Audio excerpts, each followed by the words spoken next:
नमस्कार. माहितीचा अधिकार कायदा म्हणजेच आरटीआय 2005 हा आपल्या लोकशाहीचा एक खूप महत्त्वाचा आधारस्तंभ आहे.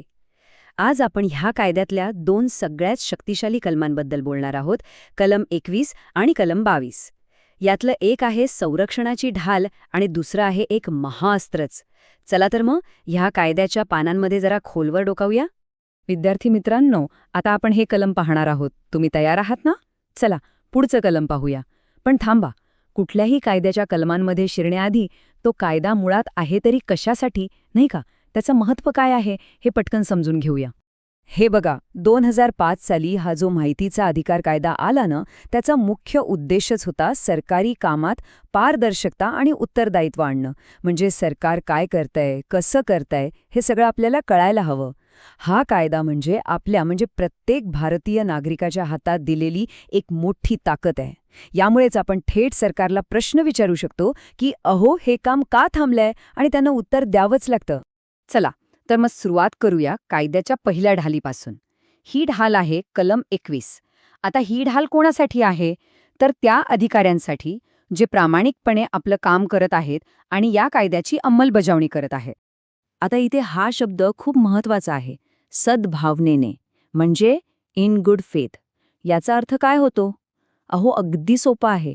म्हणजे प्रामाणिक हेतूने केलेलं काम, ज्यात कुणाला फसवण्याचा किंवा स्वतःचा काही फायदा बघण्याचा उद्देश अजिबात नाही.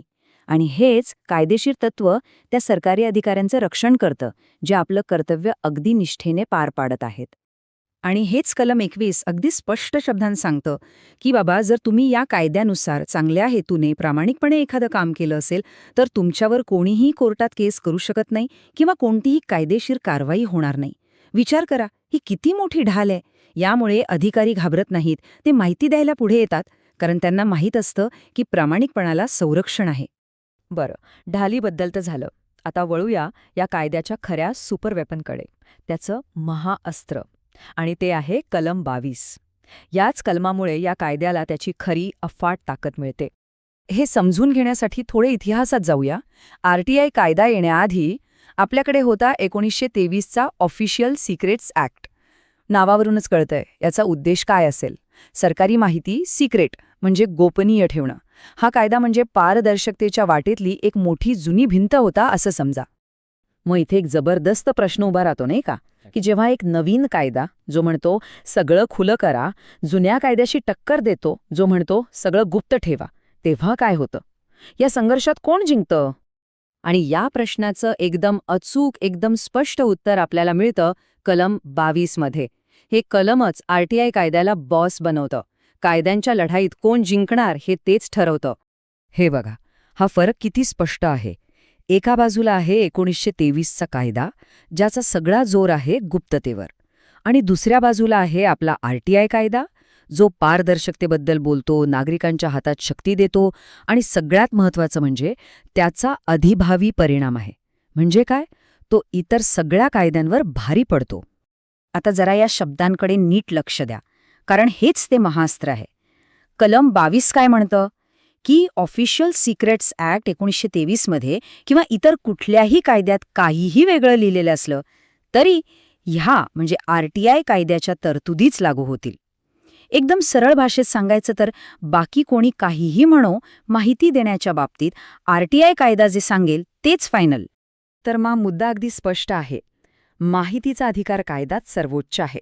तो इतर कोणत्याही कायद्यावर मात करतो जो माहिती देण्याच्या आड येतो.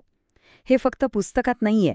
समजा संरक्षण खरेदीबद्दलची माहिती ऑफिशियल सिक्रेट्स ॲक्ट खाली देण्यास नकार दिला गेला, पण माहिती आयुक्तांनी कलम 22चा आधार घेऊन स्पष्ट केलं की जोपर्यंत देशाच्या सुरक्षेला थेट धोका पोचत नाही तोपर्यंत त्या खर्चाची माहिती नागरिकांना मिळायलाच हवी.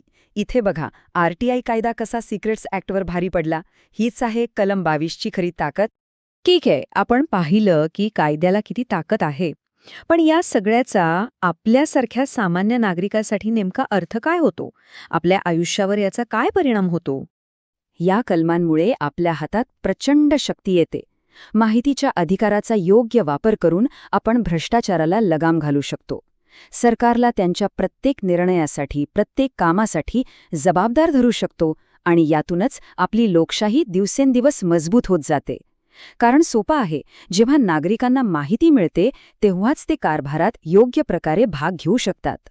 तर मग एकीकडे आपल्याकडे संरक्षणासाठी एक ढाल आहे आणि दुसरीकडे व्यवस्थेला प्रश्न विचारण्यासाठी एक महाअस्त्र. पण आता एक शेवटचा आणि खरं तर सगळ्यात महत्त्वाचा प्रश्न उरतो.